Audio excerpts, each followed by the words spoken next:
Hello students, this is advocate Neeraj Gupta. इस video में हम बात करेंगे डिस्ट्रिक्ट कंज्यूमर कमीशन की।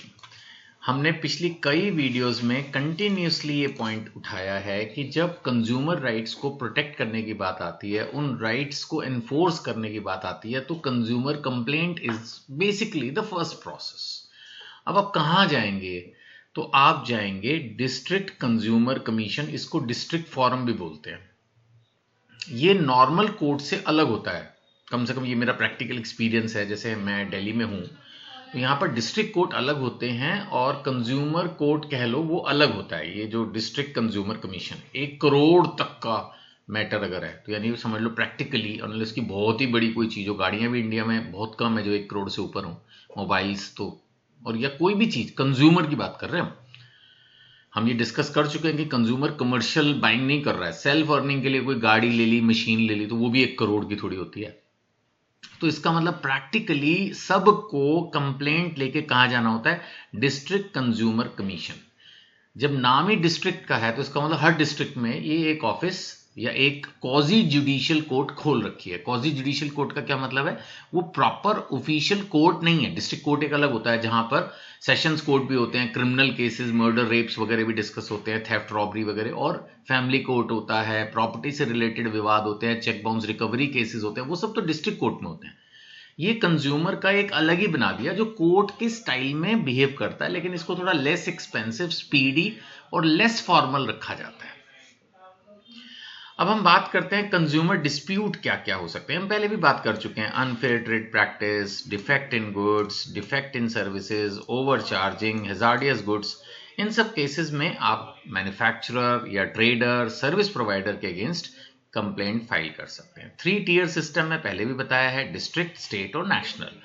इस पूरी वीडियो को देखने के बाद आप समझ पाएंगे कि अगर डिस्ट्रिक्ट लेवल पे जो फॉरम है उसका डिसीजन से आप सेटिस्फाइड नहीं हो तो आप फिर स्टेट में अपील कर सकते हो, उससे हायर लेवल पे। दूसरा, अभी मैंने आपको कहा 1 करोड़ तक के केसेस जो है वो आप डिस्ट्रिक्ट लेवल पे लेंगे, यानी उससे फिर बड़ा केस है तो आपको सीधा स्टेट लेवल के कमीशन पर जाना पड़ेगा। Now this is the lowest level and first point of contact, that is the most important thing कि एक कंज्यूमर को रूटीन में जो फर्स्ट पॉइंट ऑफ कॉन्टैक्ट दिया गया है वो दिया गया है द डिस्ट्रिक्ट कमीशन। ठीक है ना? अब डिस्ट्रिक्ट कमीशन का मतलब क्या है? It's a quasi judicial body. इसमें कंफ्यूज होने की जरूरत नहीं है, सर ये क्या हो गया, ये क्या हो गया। Quasi judicial is nothing, it's a judicial body. Quasi word लगा दिया जाता है जहां सिमिलर होता है, जैसे कॉन्ट्रैक्ट में भी आप पढ़ेंगे कॉजी कॉन्ट्रैक्ट्स, जो कॉन्ट्रैक्ट्स जैसे हैं। इसी तरह से ये कोर्ट जैसा ही है, कोर्ट नहीं है बट कोर्ट की तरह से बिहेव करता है, सरकारी है ना। So it functions like a court. Quasi judicial का मतलब it functions like a court, but थोड़ा सा सिंपल प्रोसीजर हो जाता है इसमें, ताकि जो जस्टिस है वो quickly and without technical complications दिया जा सके। थोड़ा सा इसको फास्ट और इनएक्सपेंसिव करने के लिए कॉजी जुडिशियल किया है। अब आ जाते हैं हम कंपोजिशन कि डिस्ट्रिक्ट कमीशन में कौन होता है। जो प्रेसिडेंट है इसका वो तो एक डिस्ट्रिक्ट लेवल का जज होगा, या तो अभी जो प्रेजेंटली वर्किंग है या जो पहले था, यानी रिटायर्ड डिस्ट्रिक्ट जज या जज। और इसके अलावा 2 मेंबर्स और होंगे, वो भी जुडिशियल एक्सपीरियंस के लोग होंगे, जिनमें एटलीस्ट 1 वुमन होगी, right. And they are appointed by the state government. अगर हम ज्यूरिसडिक्शन की बात करें, ये ज्यूरिसडिक्शन हो सकता है आपके लिए एक नई टर्म हो। ज्यूरिसडिक्शन क्या होता है? अब आप देखो, अगर आप किसी भी पुलिस स्टेशन में जाओगे तो पुलिस स्टेशन में आमतौर पर आप वहीं जाओगे ना जो आपके इलाके का होगा, राइट। तो ज्यूरिसडिक्शन यही होता है कि कौन आपकी कंप्लेंट को एंटरटेन करेगा, राइट। सो ज्यूरिसडिक्शन हो गया पेक्यूनरी में कि 1 करोड़ तक का। डिस्ट्रिक्ट कमीशन में आप कब जाएंगे? When the value does not exceed 1 crore. 1 crore तक का अगर मैटर है तो आप जाएंगे। इसके अलावा अगर हम टेरिटोरियल की बात करें, अब ये थोड़ी कि हम बॉम्बे घूमने गए हैं तो वहां पर कंप्लेंट फाइल कर देते हैं ना, ऐसे नहीं है। आपको कहां कंप्लेंट फाइल करनी है? जहां पर अपोजिट पार्टी रिजाइड्स और कैरीज ऑन बिजनेस। चलो इसको आराम आराम से डिस्कस कर लेते हैं। सपोज आपने एक मैन्युफैक्चरर के ऊपर केस फाइल किया या एक सर्विस प्रोवाइडर, डॉक्टर पे केस फाइल किया, तो आप कहां करेंगे? या तो वो जहां रहता है या जहां वो बिजनेस करता है। आमतौर पर मोस्ट प्रैक्टिकल ज्यूरिसडिक्शन वहीं बनता है जहां उसका बिजनेस है। तो यानी कि जिस डिस्ट्रिक्ट में अपोजिट पार्टी का है ना, जिस पर आप केस कर रहे हैं, जिससे आप खफा हैं, जिसने आपको ठीक से सर्विस नहीं दिया, डिफेक्टिव प्रोडक्ट दिया है, उसका बिजनेस एड्रेस क्या है, वो किस डिस्ट्रिक्ट में आता है, वहां का कौन सा कंज्यूमर कोर्ट है, वहां आप कंप्लेंट फाइल कर सकते हैं। या जहां भी कॉज ऑफ एक्शन हुआ, अब मान लेते हैं कि आप दिल्ली में हो, पार्टी बेंगलोर में है, लेकिन आपने टैक्सी बुक की थी मान लेते हैं चेन्नई में, अब फिर कॉज ऑफ एक्शन तो चेन्नई में हुआ, मान लेते हैं चेन्नई में आपको ठीक से सर्विसेज नहीं दी, show cause of action Chennai में भी हो सकता है। कई बार ये मैं इस टर्म को भी लेके ही बोलूंगा कि कुछ बच्चे कॉज ऑफ एक्शन को लेके भी कंफ्यूज होते हैं, क्या मतलब है सर ये कॉज ऑफ एक्शन, अरे भाई जहां हुआ, आप बोलोगे सर जहां बिजनेसमैन है वहीं तो होगा, हाँ आमतौर पर वहीं होगा, जहां कस्टमर है, जहां बिजनेसमैन है वहीं होगी प्रॉब्लम। लेकिन जैसे मैंने एग्जांपल दिया, मैंने एक टैक्सी बुक की और मैंने टैक्सी बुक की एक बेंगलोर की कंपनी से चेन्नई के लिए, क्या ये पॉसिबल नहीं है आज के जमाने में? बिल्कुल पॉसिबल है। तो कॉज ऑफ एक्शन तो चेन्नई में हुआ ना, आप दिल्ली से थे, आप चेन्नई गए, वहां पर आपने टैक्सी सर्विसेज ली फ्रॉम अ कंपनी जो कि बिजनेस मेनली करती है बेंगलुरु में। तो ऐसा कुछ भी हो सकता है। तो जहां कॉज ऑफ एक्शन होगा वहां पर भी, और जहां कंज्यूमर रहता है वहां पर भी। जैसे अगर मैं अपने एग्जाम्पल को ही कंटिन्यू करूं, तो अब अगर मान लेते आप दिल्ली से गए थे, तो आप दिल्ली में भी कर सकते हो। इसका मतलब जो एग्जाम्पल मैं क्रिएट कर रहा हूं उसमें तीनों ऑप्शन दे दिए, आप कहां फाइल करोगे। जहां बिजनेस है अपोजिट पार्टी का, सपोज वो बेंगलुरु में है, जहां कॉज ऑफ एक्शन हुआ सपोज वो चेन्नई में, और आप दिल्ली से गए, सपोज आप दिल्ली में रहते हो तो आप दिल्ली में, तीनों जगह आप कर सकते हो, यानी कंज्यूमर को पूरी फैसिलिटी देने की कोशिश की है। कब कब करेंगे? Defect in goods, deficiency in services, unfair trade practice, over charging, sale of hazardous goods, ये सब मैंने आपको बता दिया है। हु कैन फाइल, ये भी पहले बता दिया था मैंने आपको, कंज्यूमर या कंज्यूमर एसोसिएशन या गवर्नमेंट, और अगर बाय द वे कंज्यूमर की डेथ हो गई है तो इवन उसके लीगल एयर्स, हो सकता है कि प्रोडक्ट इतना ही खराब हो या नहीं भी हो, जरूर नहीं कि डेथ उसी वजह से हुई हो, तो लीगल एयर्स भी केस को फाइल कर सकते हैं।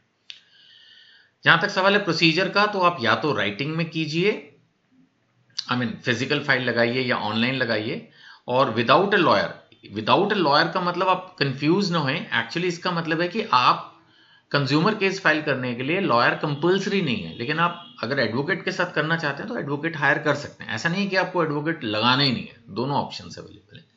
और जो भी सरकारी फीस है, जो कि यूजली बहुत कम होती है, वो आपको उसमें लगानी है, और आप अपने नेम एंड डिटेल्स दोनों पार्टीज का देंगे, क्या हुआ, फैक्ट्स ऑफ द केस, और क्या चाहते हो आप, रिपेयर चाहते हो, रिप्लेस चाहते हो, कंपनसेशन चाहते हो, सब कुछ चाहते हो। तो ये एक पूरा पर, इसको पिटीशन भी बोलते हैं, कंप्लेंट भी बोलते हैं, है ना, फाइल लगाना हो गया, एप्लीकेशन एक आम आदमी के हिसाब से देखें तो ये अलग अलग टर्म्स होती हैं। प्रोसीजर का जहां तक सवाल है, पहले अपोजिट पार्टी को नोटिस जाएगा, फिर उसकी रिप्लाई आएगी, फिर वो जो भी सबूत पेश करेगा अपनी तरफ से, हो सकता है वो एडमिट ही कर ले, कोई सबूत ना ही पेश करे। कई बार ऐसा भी तो हो सकता है ना, मैन्युफैक्चरर एडमिट कर ले, हाँ जी मेरी गलती है, I am ready to repair और replace the product and a reasonable compensation, तो ठीक है, जो भी है, हियरिंग होगी, ऑर्डर पास हो जाएगा। ये तो एक सिंपल सी बात हो गई। अगर हम बात करें पावर्स ऑफ डिस्ट्रिक्ट कमीशन की, एक ही क्वेश्चन में मैं सारे पॉइंट्स कवर कर रहा हूं, कई बार छोटे छोटे क्वेश्चन भी आ सकते हैं एग्जाम में। अब पावर्स ऑफ डिस्ट्रिक्ट कमीशन, देखिए इनकी पावर्स जो हैं वो बिल्कुल सिविल कोर्ट के जैसी होंगी, जैसे सिविल कोर्ट के पास पावर्स होती हैं, बिल्कुल वैसी ही पावर्स है। सबसे पहला है सम्मन एंड एनफोर्स अटेंडेंस। अब जैसे बच्चे नए होते हैं जब, तो सम्मन से भी समझ नहीं पाते ये सम्मन क्या है।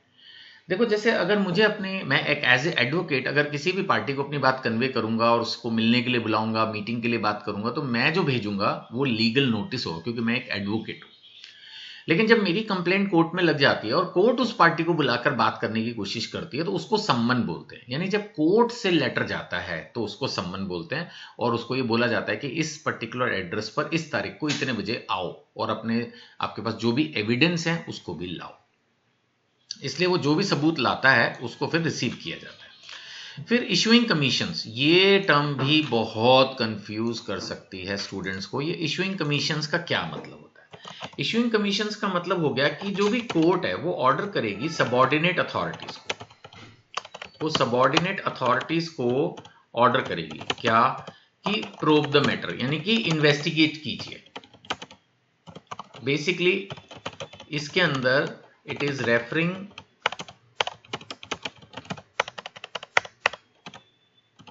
referring for further investigation। क्योंकि देखो सामने वाला आया, आपने कंप्लेंट की, सामने वाले ने अपने कुछ भी सबूत रख दिए, तो अब ग्राउंड लेवल पर कई बार जाकर चीज़ों को देखने की ज़रूरत होती है, या उसने जो भी सबूत रखा उसको लैब में टेस्ट करवाना है, कुछ भी हो सकता है। तो बहुत तरह की अथॉरिटीज़ होते हैं, कोर्ट से तो सभी नीचे ही मान लो आप। तो कोर्ट अपने जजमेंट को देने से पहले किसी भी इन्वेस्टिगेटिंग अथॉरिटी को, चाहे वो पुलिस हो, चाहे कोई लैब हो, कुछ हो, उसको बोल सकती है कि आप इन्वेस्टिगेट कीजिए, और वो रिपोर्ट जो है वो आपको लाके देगी, और उसके बेसिस पर फिर जो है एक्सपर्ट टेस्टिंग के बाद ऑर्डर होगा। ऐसे ही होता है। रिलीफ का जहां तक सवाल है कि भाई क्या क्या पावर्स हैं, तो removal of defects, replacement of goods, refund of price, ये भी हम पहले डिस्कस कर चुके हैं, compensation, discontinuation, withdrawal of hazardous goods, कुछ भी हो सकता है। कोर्ट को जैसा ठीक लगेगा, न्याय देने के हिसाब से जो उनको लगता है कि हाँ ये सही है, फेयर है, इसको करना चाहिए, तो कोर्ट वैसा डिसीजन दे सकती है। केस कब तक फाइल कर सकते हैं? With in 2 years. कोई बहुत ही खास रीजन हो तो डिले अलाउड हो सकते हैं। 2 साल भी मेरे ख्याल से काफी दे दिया भाई। अगर आपका सामान खराब है या सर्विस ठीक नहीं है तो बल्कि मेरे को तो लगता है 2 हफ्ते में कंप्लेंट करो ना, लेकिन फिर भी 2 साल बहुत बड़ा पीरियड दे दिया गया है कि आप 2 साल में कभी भी कर सकते हैं। और जो डिस्ट्रिक्ट कमीशन का ऑर्डर है, अगर आप उससे सेटिस्फाइड नहीं है तो आप स्टेट कमीशन में 45 डेज में कंप्लेंट फाइल कर सकते हैं। ये भी अलाउ किया गया, यानी आप एक तरह से जैसे होता है ना हाई कोर्ट चले गए, वैसे आप जा सकते हो, इसमें भी कोई प्रॉब्लम नहीं है।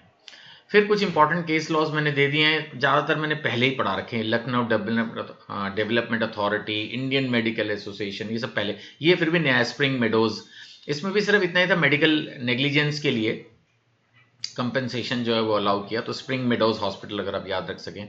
गाजियाबाद डेवलपमेंट अथॉरिटी भी हमने पहले बताया, इन्होंने डिले इन हाउसिंग प्रोजेक्ट्स के लिए कंपेंसेशन दिलवाया था इसमें। नेशनल सीड्स कॉर्पोरेशन में इवन किसानों को भी कंज्यूमर्स माना, उनको डिफेक्टिव सीड दिए, तो ये भी अच्छा केस है। नेशनल सीड्स कॉर्पोरेशन अगर आप याद रख सकें, इट्स अ गुड केस, है ना। इसमें डिफेक्टिव सीड्स जो है वो दे दिए गए थे, तो ये है। कुछ प्रैक्टिकल एग्जांपल्स भी दिए हैं, जैसे एक बंदे ने कोई मोबाइल खरीदा, वो खराब निकला, तो वो डिस्ट्रिक्ट फॉरम में चला जाएगा रिप्लेसमेंट या रिफंड के लिए। अब एक हॉस्पिटल ने नेग्लिजेंट ट्रीटमेंट की तो कंपेंसेशन के लिए फाइल कर सकता है। बिल्डर ने फ्लैट देने में लेट कर दिया तो वो कमीशन के पास जा सकता है, डिस्ट्रिक्ट कमीशन। शॉपकीपर ने एमआरपी से भी ज्यादा प्राइस चार्ज कर दिया तो कंज्यूमर कंप्लेंट फाइल कर सकता है। डिफेक्टिव सीड्स दे दिए तो भी फार्मर डैमेजेस के लिए, कंपेंसेशन के लिए क्लेम कर सकता है। So I hope the district commission का जो क्वेश्चन है एग्जाम में काफी इंपॉर्टेंट रहता है, तो काफी हद तक मैंने इसमें कवरेज इस पर्टिकुलर क्वेश्चन में कर दी है। फिर भी अगर आपको लगता है कि कोई डाउट रह गया है तो आप मुझे व्हाट्सएप कर सकते हैं या यूट्यूब पर कमेंट पास कर सकते हैं, मैं आपको आंसर कर दूंगा। और फेस टू फेस क्लासेस में रजिस्ट्रेशन करवा लीजिए, एग्जामिनेशन डेज में होंगी। और बुक परचेज करनी है तो बहुत नॉमिनल प्राइस पर ही अवेलेबल है। जिस बुक से मैं पढ़ा रहा हूँ, ये मेरी कंपाइल्ड बुक है, तो इसको आप बाय करने के लिए कनेक्ट कर सकते हैं। और एक मेरा व्हाट्सएप चैनल भी है एनजीपी लॉ कॉलेज नाम से, उसका लिंक लेके उसको भी ज्वाइन कर लीजिए। लेटेस्ट अपडेट्स उसमें आते ही रहते हैं। Thank you.